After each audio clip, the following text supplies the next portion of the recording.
It's good, YouTube. Before I start today's video, I just wanted to say thank you guys for 100 subscribers. I know it's not a lot, but honestly, that's a pretty good amount to me right now. Also, I just want to let you guys know I did order some parts for my car. This thing is going to be getting some love soon, so stay tuned. I should be getting the parts by this week or by the time this video is uploaded. So next video, I'll be installing the parts or at least be showing you guys what I got. But yeah, I just wanted to say thank you guys again and let you guys know about the parts I have coming in so you guys don't think my car is going to be looking like this forever.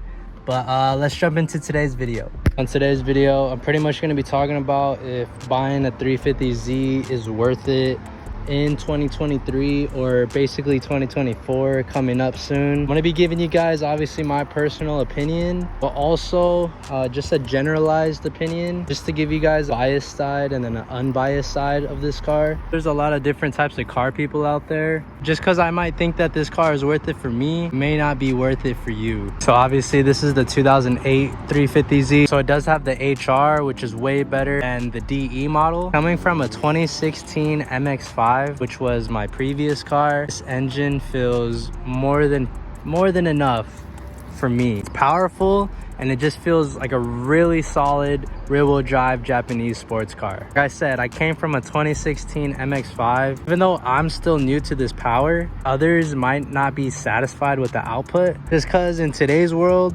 everyone wants to be fast. Let's be honest, everybody wants to be fast. And not only fast, but the fastest. It's become very easy to just buy a car, buy like 1 or 2 mods for it, and then tune it, and then you're making like 500 horsepower. So if that's something that you would rather do, then I would definitely say that this car is not worth it in 2023. I've been into Japanese cars ever since ever, and the Z platform has always been my favorite. And I've always wanted to build one, and I'd say if you're anything like me, if you've always been into Zs and you've always wanted one, then I'd say it's still worth it to this day. And that's actually with the HR being in mind. Can't really speak for the DEs. They are a bit slower. They come with some engine problems like burning the oil a bit more. So I can't really say whether that one is worth it or not if you are into this car, but either way, I'd for sure tell anyone to try to find an HR and not settle for a DE. Not the worst, but in 2023, I don't think you'd be as satisfied rather than if you had just waited for an HR. But no matter what year it is, I think they all have a beautiful design. I love the way they look. I love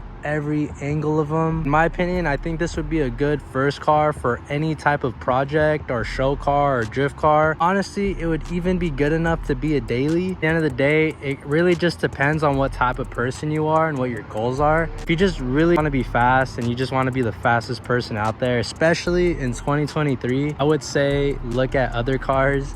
Don't look at this car. But if you are someone who, you want to experience fun, you want a Japanese sports car, and it is fast for what it is, and you could pretty much build it for anything, then yes, I would say it's worth it. Go get one, get an HR, don't get a DE, and trust me, you'll be having the time of your life like I am. I love my car and I have no regrets purchasing it this year. So the last thing I wanted to talk about is the pricing of this car, just because that would actually help determine if this car is worth it or not, especially in 2023. These cars aren't being made anymore, so every day there's less and less of them on the road, making them more harder to find in good condition, low miles, and even just being unmodded. It's even more harder with the HR models just because they only came in 2007 to 2008. So because of this, the prices of them are sort of going up. Not sure about DEs, but I do know that a good condition HR is now going for anywhere around $15K to $20,000. In my area, even though I love this car, I wouldn't say it would be worth it if it's being sold for 20K. I think if you could find a good one on the lower end of the pricing, then I'd for sure say that this car is worth it. And a lot of you actually asked me how much I paid for my 350Z. So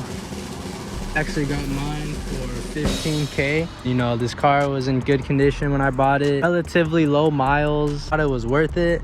And after buying it and driving it and everything, I've been nothing but satisfied with my choice. Basically summarize it, you want to be fast, and not only fast but the fastest out there right now, and probably wouldn't get this car. If you're someone that just wants a fun car and you've been into Japanese cars, you want it to be, it is quick, it's not fast like that, but it is, it's fun, then yeah, I'd definitely say this car is worth it.